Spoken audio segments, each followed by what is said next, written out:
Bonjour à tous et bienvenue dans Asie à la Une. Je suis Christini et voyons maintenant les titres de l'actualité chinoise de ce mercredi 18 janvier. Augmentation des violences policières à Hong Kong.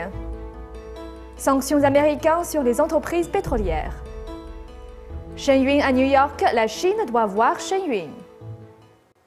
La semaine dernière, un groupe de défense des droits de l'homme a publié son rapport annuel montrant une nette augmentation des violences perpétrées par la police de Hong Kong en 2011. Selon cette même étude, les abus de pouvoir se sont multipliés après qu'un nouveau commissaire a pris ses fonctions à la tête de la police de Hong Kong.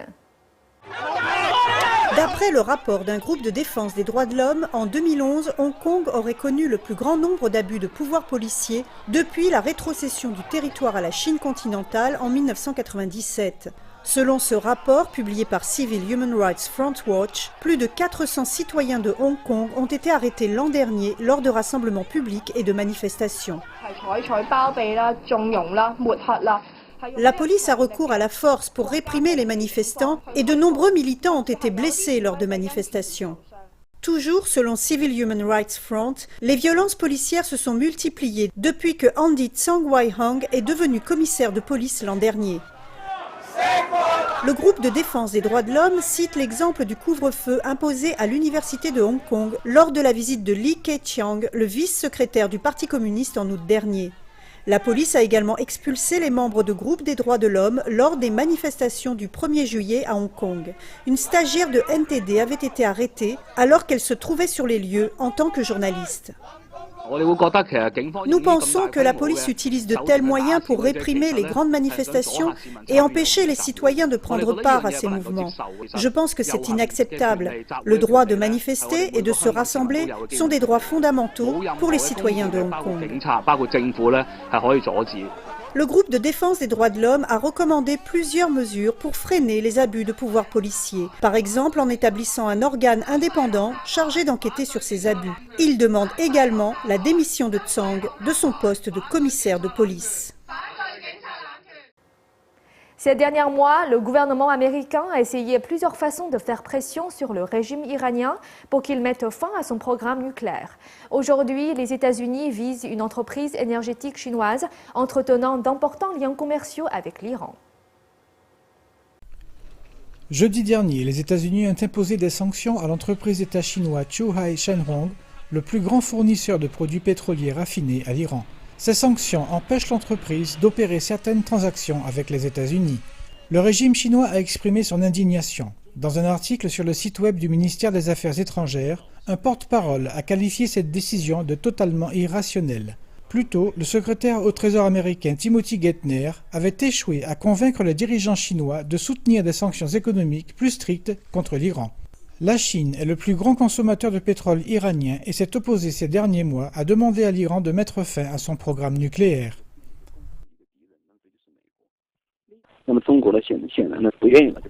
Il est évident que la Chine est réticente à aider les États-Unis.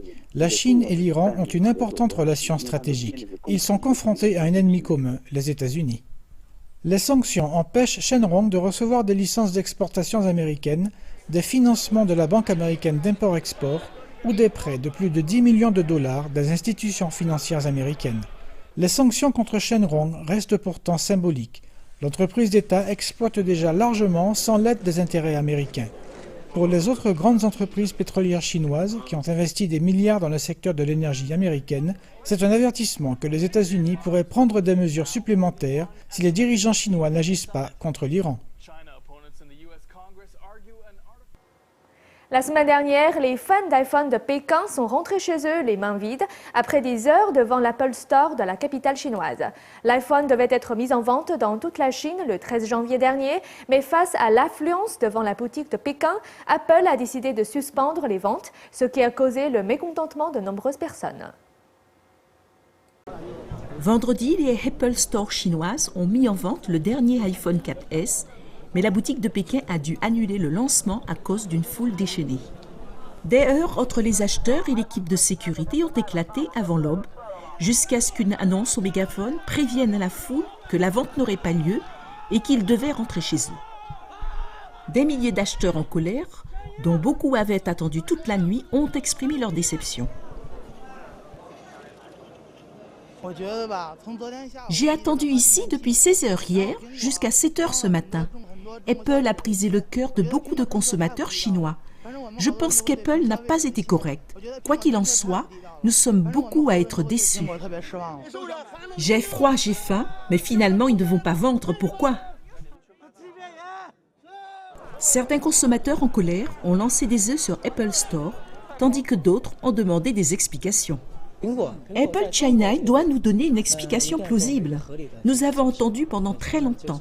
Certains d'entre nous sont venus ici depuis 1 ou 2 jours, d'autres sont venus du Tibet par avion. C'est un long voyage, alors il faut vraiment fournir une explication solide. Dispersée par les policiers, la foule a quitté la boutique vers 10 heures et toute la zone a été bouclée. Les représentants d'Apple en Chine et aux États-Unis n'ont pas commenté la situation. Le week-end dernier, le Lincoln Center de New York recevait Shen Yun Performing Arts pour 5 représentations. La compagnie de danse et de musique classique chinoise souhaite redonner vie à l'ancienne culture de la Chine. À la sortie de la représentation, notre correspondant s'est entretenu avec un spectateur arrivé depuis peu de Chine continentale. Des chants à la danse, de la musique au costume, en passant par le décor, tout est parfait. Monsieur Wang Beijing est arrivé aux États-Unis il y a 6 mois. Après avoir attendu plus de 6 ans, il a finalement pu voir Shen Yun Performing Arts à New York. C'est une émotion pure, c'est une émotion très simple. Ce spectacle est complètement différent. Un des premiers danseurs lui a laissé une très vive impression. J'ai été soufflé de voir danser M. Chen Yun-cha. J'avais déjà vu une brève présentation sur Internet, mais aujourd'hui, j'ai eu beaucoup de chance d'être aussi proche, au premier rang pour le voir danser. C'était vraiment époustouflant. C'est vraiment parfait. Personnellement, je pense que dans la prestation de M. Chen Yun-cha, l'énergie est très puissante.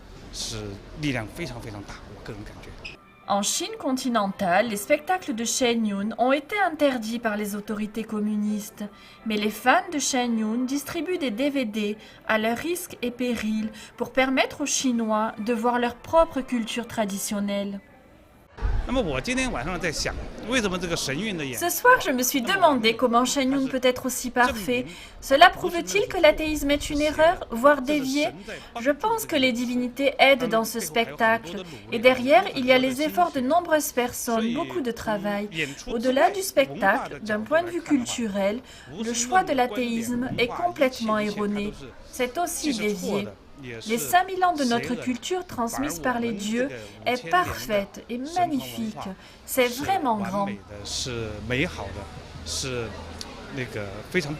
Wang Beiji espère que ses compatriotes auront la chance de voir Shen Yun. J'ai une autre impression. Shen Yun retrace 5000 ans de culture donnée par les dieux. La Chine continentale a le plus besoin de voir ce spectacle. Je suis aussi très heureux de voir qu'il y a 3 compagnies en tournée dans le monde entier. Aujourd'hui, beaucoup de Chinois de Chine continentale voyagent dans le monde. J'espère qu'ils saisiront la chance lors de leur voyage à l'étranger et prendront un moment pour voir Shen Yun. NTD News, New York.